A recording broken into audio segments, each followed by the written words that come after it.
Welcome. Now we have all of the settings operating. So we are studying Lojong, or the 7 points of mind training. We are on number 17.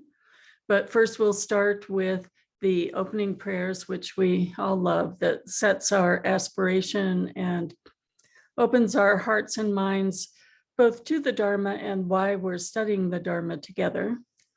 So let's begin there.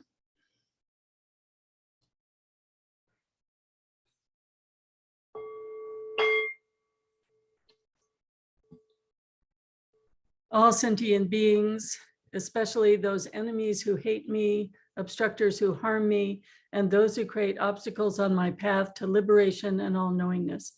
May they have happiness and be separated from suffering. I will quickly establish them in the most perfect and precious Buddhahood. All sentient beings, especially those enemies who hate me, obstructors who harm me, and those who create obstacles on my path to liberation and all-knowingness. May they have happiness and be separated from suffering. I will quickly establish them in the most perfect and precious Buddhahood. Thus, until I achieve enlightenment, I perform virtuous deeds with body, speech, and mind. Until death, I perform virtuous deeds with body, speech, and mind. From now until this time tomorrow, I perform virtuous deeds with body, speech, and mind. In the Buddha, the Dharma, and the Sangha most excellent, I take refuge until enlightenment is reached. By the merit of generosity and other good deeds, may I attain Buddhahood for the sake of all sentient beings. In the Buddha, the Dharma, and the Sangha most excellent, I take refuge until enlightenment is reached. By the merit of generosity and other good deeds, may I attain Buddhahood for the sake of all sentient beings. In the Buddha, the Dharma, and the Sangha most excellent, I take refuge until enlightenment is reached. By the merit of generosity and other good deeds, may I attain Buddhahood for the sake of all sentient beings. As earth and the other elements together with space eternally provide sustenance in many ways for the countless sentient beings, so may I become sustenance in every way for sentient beings to the limits of space until all have attained nirvana. As the Sugatas of old gave birth to the bodhicitta and progressively established themselves in the training of a bodhisattva, so I too, for the benefit of beings, shall give birth to that bodhicitta and progressively train myself in that discipline. At this moment, my life has become fruitful. I have realized my human life. Today, I am born into the family of the Buddhas. Now I am a child of the Buddhas.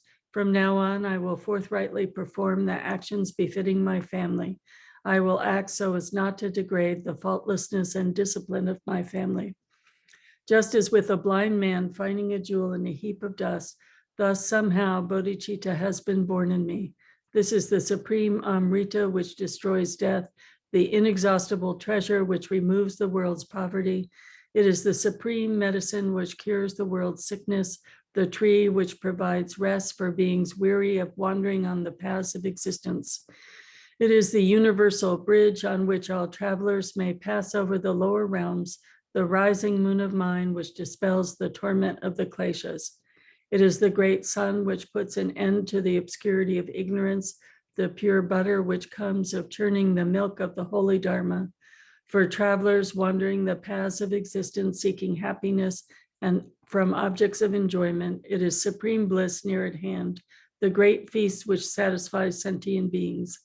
Today, witnessed by all the protectors, I have welcomed the sentient beings and Sugatas, Devas, and Asuras rejoice. May all mother sentient beings, boundless as the sky, have happiness and the causes of happiness. May they be liberated from suffering and the causes of suffering. May they never be separated from the happiness which is free from sorrow. May they rest in equanimity, free from attachment and aversion.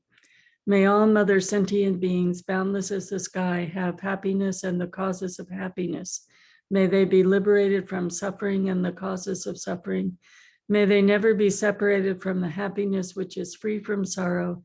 May they rest in equanimity, free from attachment and aversion. May all mother sentient beings, boundless as the sky, have happiness and the causes of happiness. May they be liberated from suffering and the causes of suffering. May they never be separated from the happiness which is free from sorrow. May they rest in equanimity, free from attachment and aversion.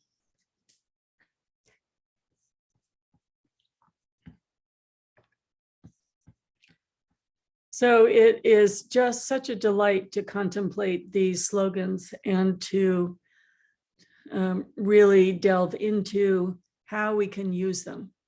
So we are in the section, it's point 4 of the 7 points, showing the practical use for our whole life of these instructions in the Dharma and distilling their essence into easy to remember slogans. So for those folks who are from the Drikung, once you study Lord Jigten Sumgön's slogans, you realize that many of the times that you've heard a teaching or talked to one of the teachers, they are calling to mind one of Lord Jigten Sumgön's slogans contained in the text Gonjig. So, oh, I see where they got that easy, immediately called to mind with a specific answer. It's because they memorized and they can, whenever it's necessary, pull the appropriate slogan to mind. Similarly, the training that I did at Gampo Abbey I think, infuses all of the Kagyu using the Lojong slogans. And those of you who studied with Garchen Rinpoche, we have the 37 practices of the Bodhisattva slogans. So that's part of the 5 strengths. That's where we are today. The 5 strengths, the condensed heart instructions, strong determination, familiarization, the positive seed, reproach, and aspiration. So knowing in our heart of hearts that we are swimming in a sea of habits, of habitual patterns that take over again and again so very often. We see the difficulty of samsara and the difficulty of our habits. And then the idea of the slogans is to really go deeply into the Dharma and be so familiar with it. So we're so familiar that the slogan comes to our mind when we need it. The positive seed that we talked about last week is thinking about essentially interrupting the habitual pattern, but interrupting the habitual pattern with a virtuous act. So it's just as easy when you're angry to say, I'm not going to say anything, I'm going to go out and walk around the block. But if we were in a monastery or nearest monastery, I'm not going to say anything, I'm going to go circumambulate the stupa. I'm looking over at my altar, I'm going to, clean my altar, offer incense, offer flowers, a virtuous act that helps us recall the bigger picture, being wanting our body, speech, and mind to be engaged in directions that bring us closer to our Buddha nature. So the 2 final 5 strengths are reproach and aspiration. So reproach is an interesting word. I'm not sure that we actually have the language in English that holds the deeper meaning of the Tibetan understanding of this word. And I've seen it translated 2 ways: reproach, repudiation, but those are words that have, in our language, I think, a residue of guilt. And remember, we were talking about looking at this from the perspective of clearing away the habits that allow the flower of our Buddha nature to grow, as opposed to inflicting more negative aggression, which is actually increasing aggression and turning our body, speech, and mind away from our Buddha nature. So what do we mean with the word reproach or repudiation, it has two qualities to it. So on the one hand, we're seeing the problem for what it is. Okay, I really see that I have this habitual pattern. I fall for it every single time. What is the seed and the cause? And we wear away the ignorance that allows us to get closer and closer to the cause. What aspect of clinging to wanting happiness for this illusory self pulls us again and again into behaviors that only cause us suffering long term? So there is a sense of seeing the ignorance for what it is, seeing the habitual pattern for what it is. And we could say, it also has the quality of, in that moment, reminding ourselves of Buddha nature, reminding ourselves of the Dharma that we've studied that helps us to call forth the determination again to choose body, speech, or mind actions, thoughts, words, or deeds that bring us closer to the Buddha nature. And you may remember in the Shantideva Guide to the Bodhisattva's Way of Life, he would get Shakespearean in his talk, his inner dialogue, like get thee behind me, Satan, kind of. We would say, get thee behind me, ignorance, or I see you for what you are. You know, you're not going to win this time.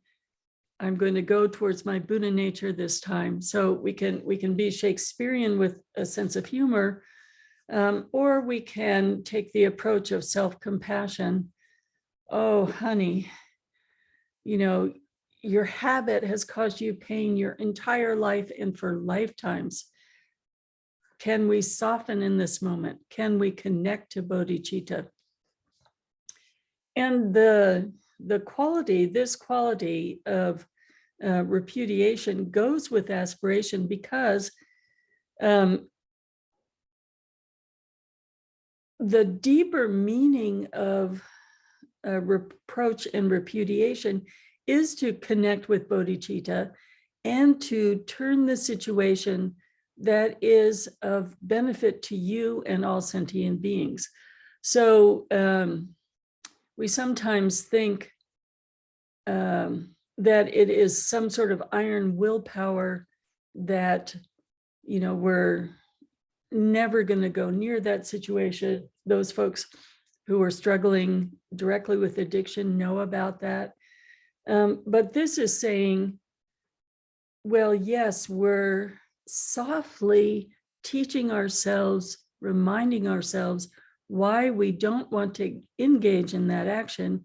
And we're turning the very moment into an aspiration that we and all sentient beings are free of this suffering, are free of this particular kind of pain, are free of this particular kind of trap that over and over again we fall for. So we want to have the slogans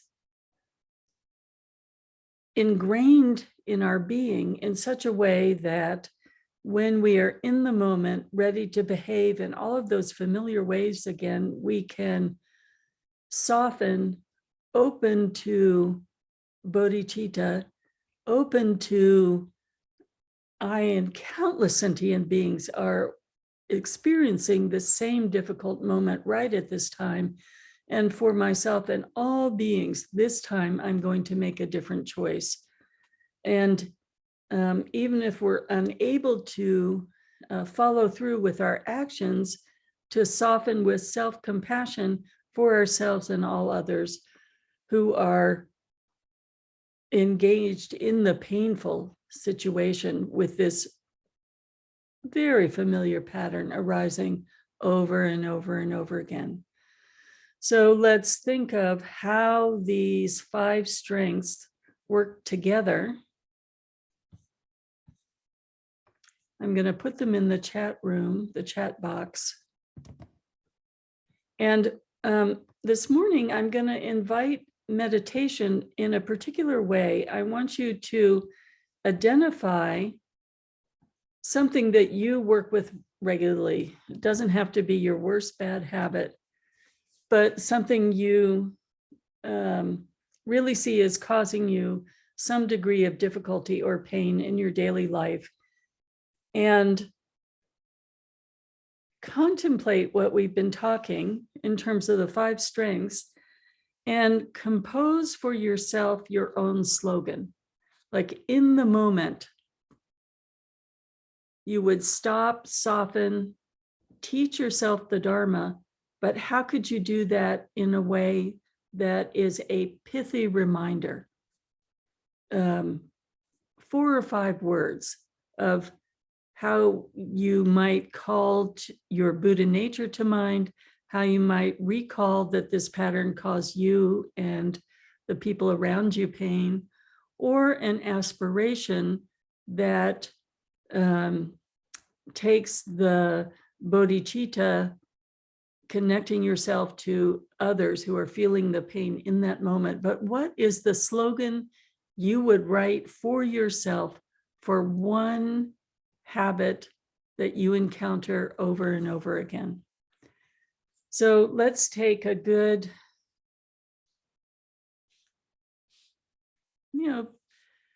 5-10 minutes. Allow your mind to sit, connect to your breath, to your sense of your body, open. And then when you're ready, think of what would that pithy reminder be for you, or that pithy aspiration be for you today.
So thinking that you need to identify one habitual pattern. It can be very simple, such as, I waste 10 minutes every day doing Wordle, a sense of the habit of distraction. And a reminder might be precious human life. All I need is 3 words. Precious human life, this moment I have the conditions to practice. Or you may be with someone that you habitually get irritated with. And we remember an earlier slogan, be grateful to everyone. So think of any pattern, any of the million patterns we're working with. What is pithy enough that the moment you recall those 2 or 3 words, you go back to, I'm committing to the Dharma, I'm committing to moving closer every moment to an open heart, I'm moving away from a shut down heart. What is a key reminder that's going to be so easy to remember that it will come to mind constantly through the day, and in particular when I need it? And if that has been easy for you to work with, then what is the aspiration you would connect with it? Precious human life, may I benefit all beings in this moment. Something very simple that calls to mind what you see as the purpose of your life in terms of opening with love and compassion. And may the difficulties that you're experiencing be the impetus to benefit others. So let's take a few more minutes with this, and then we'll divide into smaller groups to share them if you'd like to share them.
So I'm going to dedicate this part of our practice and close the live part and the recorded part, and then we can have discussion. Bodhicitta, excellent and precious mind, where it is unborn, may it arise. Where it is born, may it not decline, but ever increase higher and higher.